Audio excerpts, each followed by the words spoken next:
What's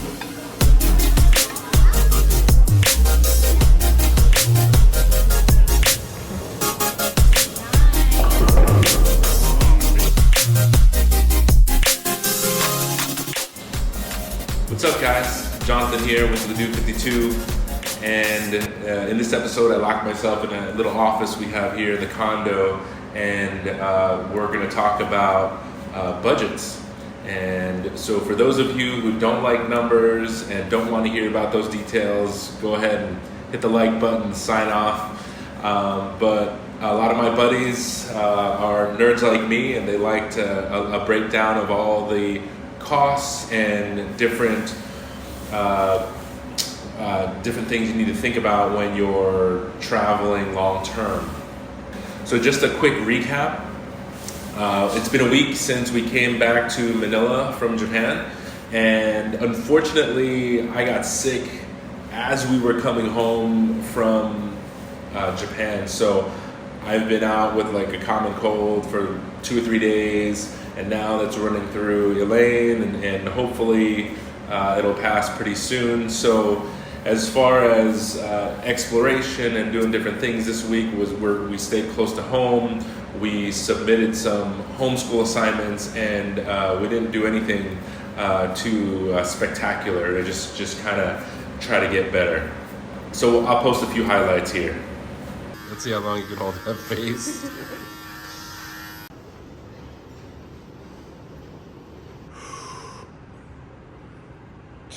Good job.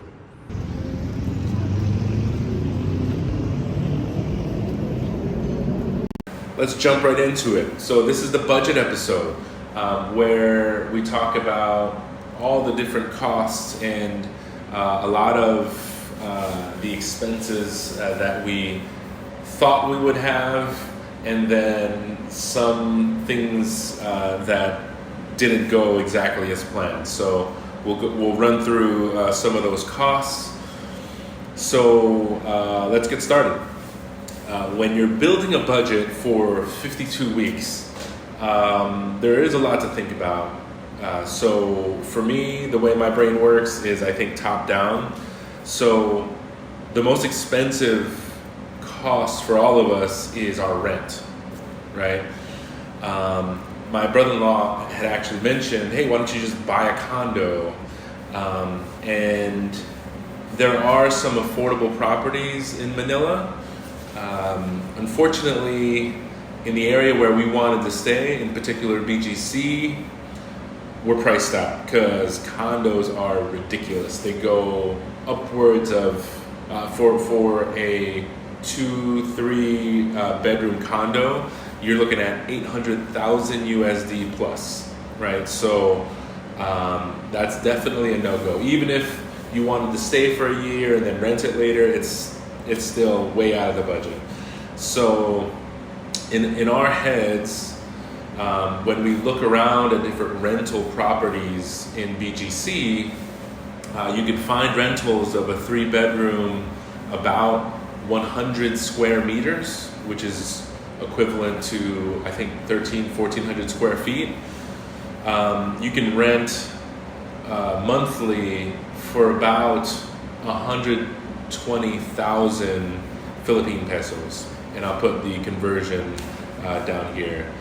So we ended up a few different options. Fully furnished option was 120,000 pesos per month, and the unfurnished or semi-furnished version was 100,000 pesos per month.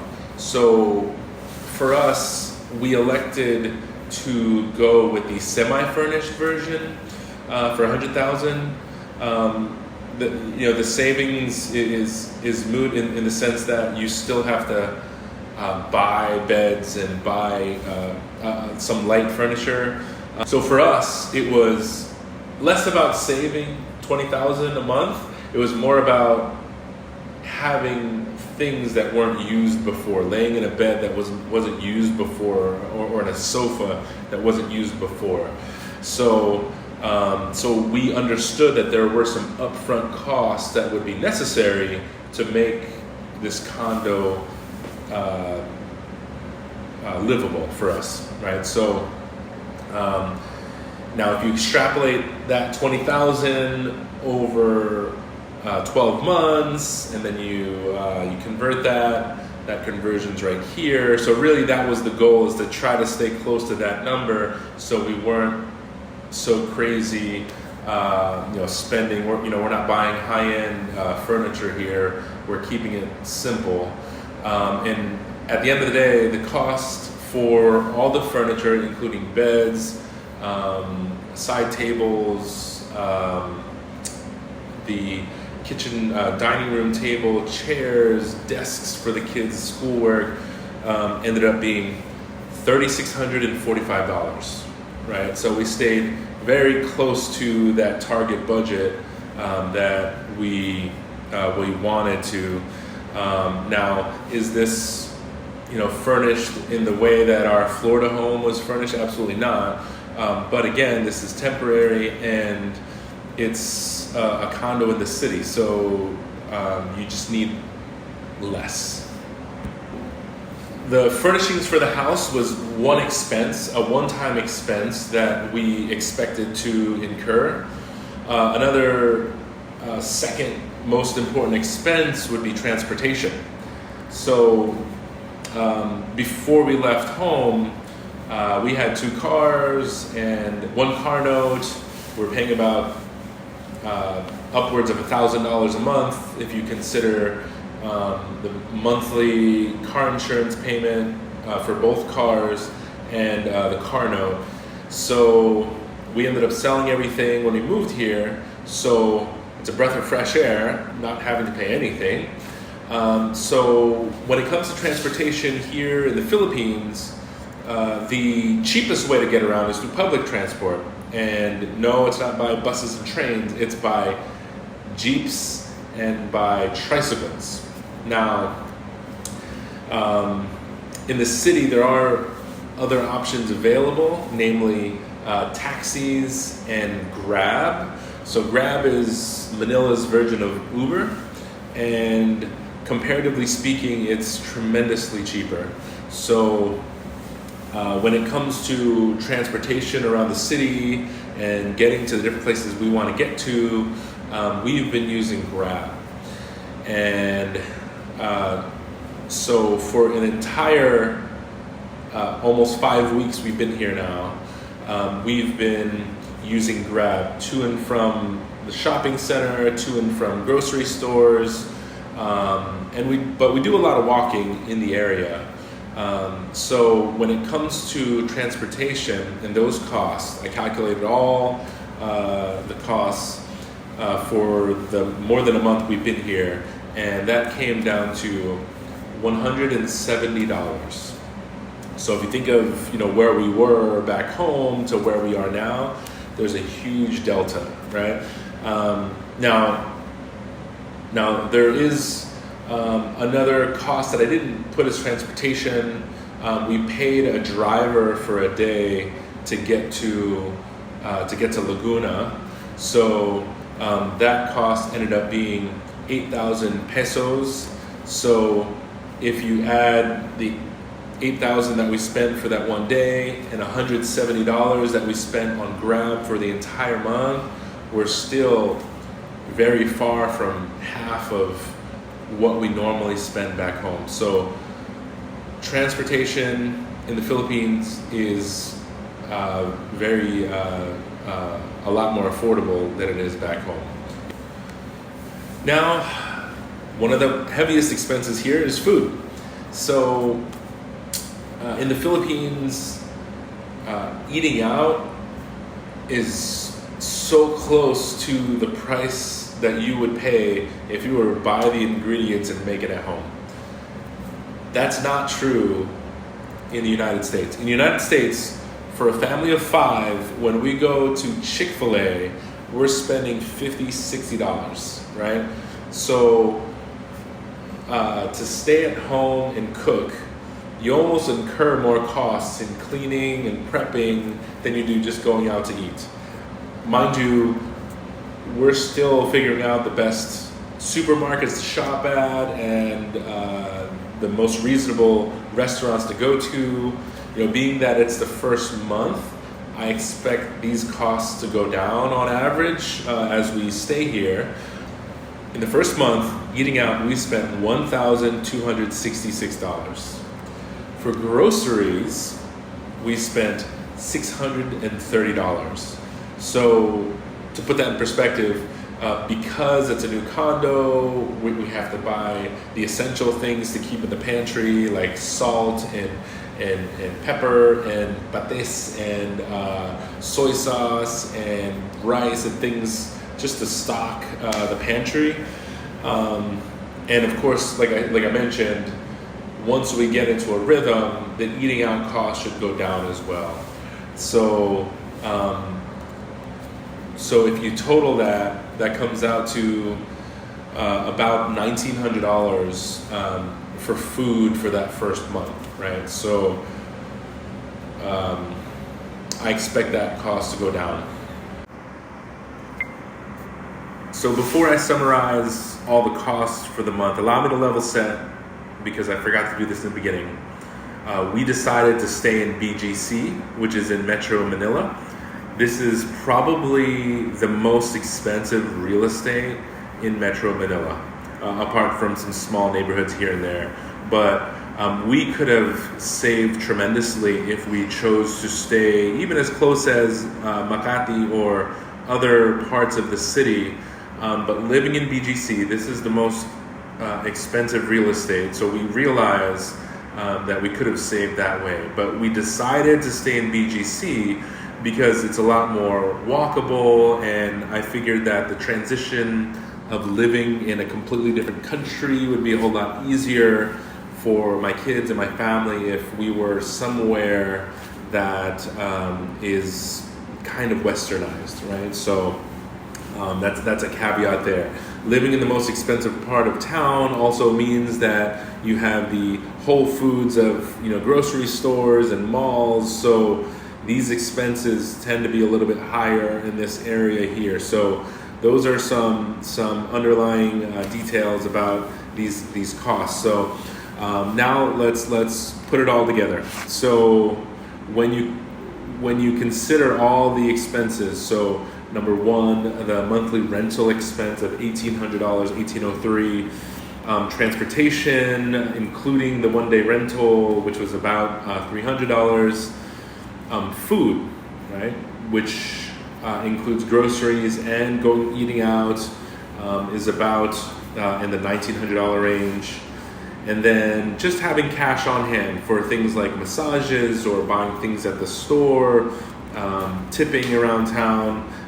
We had about $1,800 of cash on hand. So all in all things considered, we spent a total of $5,814, right?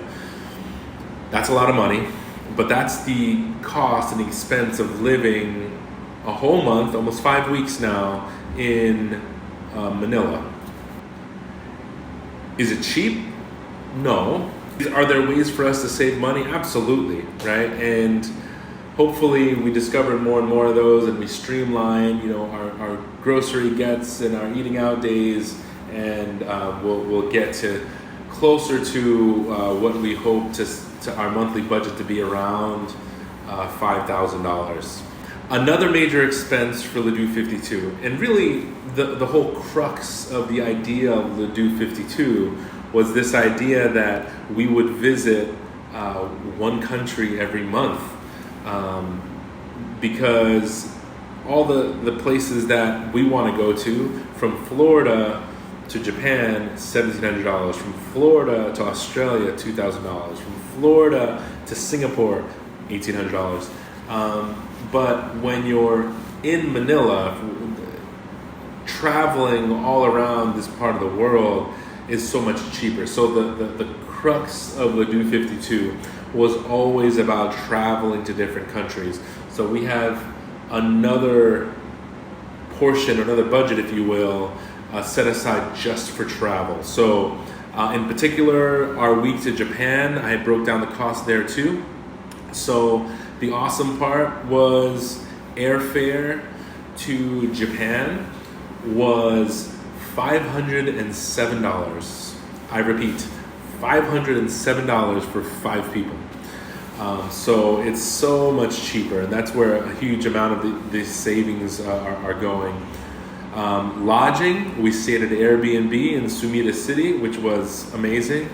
It was $992 for an entire week. Transportation, so we used the metro and the subway for 95% of the travel. There was only 2 times in which we used the cab, which we paid for it dearly. And those are times when we felt like we had a time constraint. We felt like we may not make it on time, so we called a cab on 2 occasions. So just for those 2 cab rides, we spent about $100.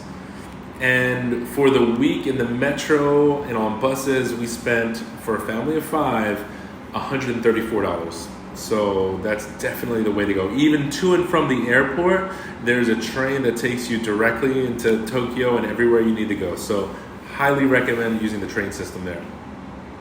For food, food in Japan is, in my opinion, some of the best in the world. That may be a little biased because I love meat and I love sushi.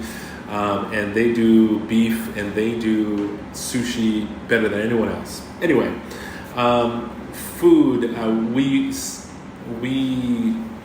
went wherever anyone was feeling like they wanted to eat. You wanted to conveyor belt sushi? We did that.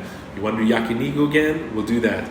And we ended up spending $973 on food for the week for a family of 5. Apart from that, we spent some money on experiences. So we spent $533 on tickets to things like Disney and to Team Labs Tokyo. So $553 is not bad. On average, for a family of 5, that's about $100 to do these different things. I think that's very reasonable.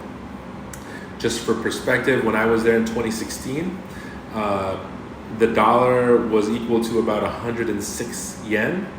On our last trip to Japan last week, it was $1 was 150 yen per dollar. So the cost seemed very reasonable and, dare I say, fairly cheap compared to what we would pay back in the States. So this is a great time to consider Tokyo.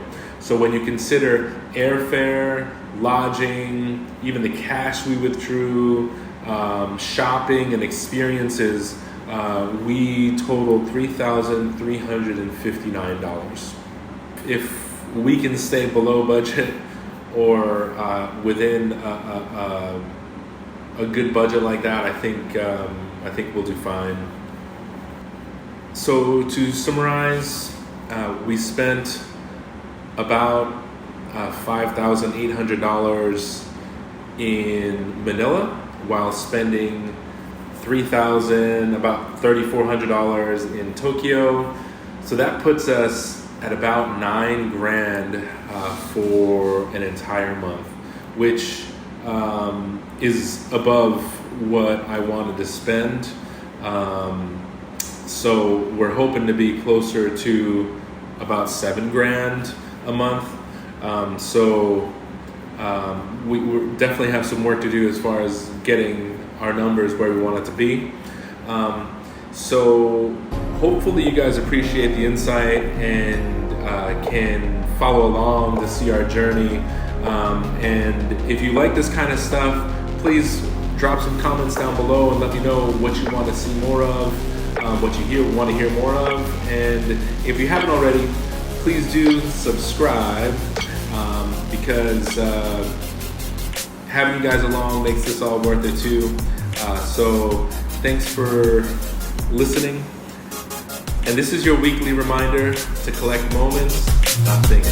Take care, guys.